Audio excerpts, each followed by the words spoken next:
ఇంట్లోనే బ్రెడ్‌తో స్వీట్ ఎలా తయారు చేసుకోవాలో ఇప్పుడు చూద్దాం. ఇలా వీడియోలో చూపించిన విధంగా మీరు కూడా తయారు చేసుకోవచ్చు. దానికి ముందుగా బ్రెడ్ ప్యాకెట్ తీసుకొని దాంట్లో ఉన్న పీసెస్ని ఇలా బ్రౌన్ పార్ట్ వరకు తీసేసుకోవాలి. 4 సైడ్స్ తీసేసుకున్న తర్వాతకి దాన్ని 2 పీసెస్గా ఇలా వీడియోలో చూపించిన విధంగా కట్ చేసుకోవాలి. ఆ పీసెస్ని మనం ఆయిల్లో వేయించుకోవాలి. ఆయిల్ అనేది మీడియం ఫ్లేమ్లో మాత్రమే పెట్టుకొని మనం వేడి చేసుకోవాలి. లేదంటే బ్రెడ్ పీసెస్ అనేవి మాడిపోతాయి, స్వీట్ అనేది టేస్టీగా ఉండదు. సో ఇలా మనకి 4 or 5 వరకు బ్రెడ్ పీసెస్ని మనం నూనెలో వేయించుకోవాలి. ఇలా బ్రెడ్ అనేది మనకి కలర్ చేంజ్ అవుతూ బ్రౌన్ కలర్లోకి వస్తుంది. అప్పటి వరకు వేయించుకోవాలి. తర్వాత దాన్ని ఒక బౌల్లో తీసుకొని పక్కన పెట్టుకోవాలి. తర్వాత ఒక చిన్న గిన్నె తీసుకొని దాంట్లోకి ఇలా పాలు యాడ్ చేసుకోవాలి. యాడ్ చేసుకున్న తర్వాత ఆ పాల గిన్నెని పక్కన పెట్టుకోండి. తర్వాత ఒక కడాయి తీసుకొని లీటర్ వరకు పాలు తీసుకోండి. లేదంటే 1/2 లీటర్ అయినా తీసుకోవచ్చు మీ క్వాంటిటీ ప్రకారం. తర్వాత ఇందాక తీసుకున్న గిన్నెలో పాలలో మనం కస్టర్డ్ పౌడర్ని 4 or 5 వరకు స్పూన్స్ యాడ్ చేసుకుందాం. కస్టర్డ్ పౌడర్ అనేది వెంటనే గడ్డ కడుతుంది కాబట్టి దాన్ని వెంటనే ఇలా కలుపుకోండి.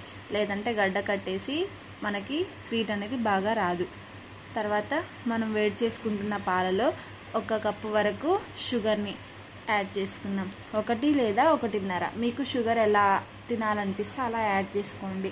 తర్వాత మనం కస్టర్డ్ పౌడర్ కలుపుకున్న పాలని ఇలా నెమ్మదిగా కలుపుతూ మన పాలల్లో యాడ్ చేసుకుందాం.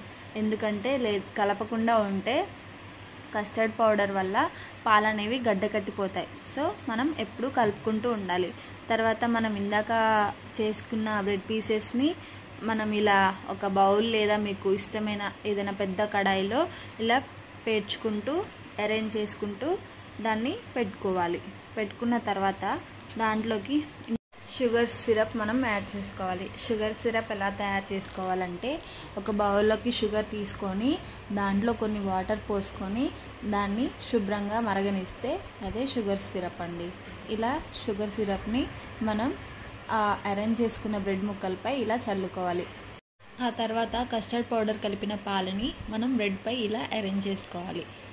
అరేంజ్ చేసుకుంటే మనకి ఆ కస్టర్డ్ పౌడర్ అనేది ఆ టేస్ట్ అనేది మనకి తెలుస్తుంది.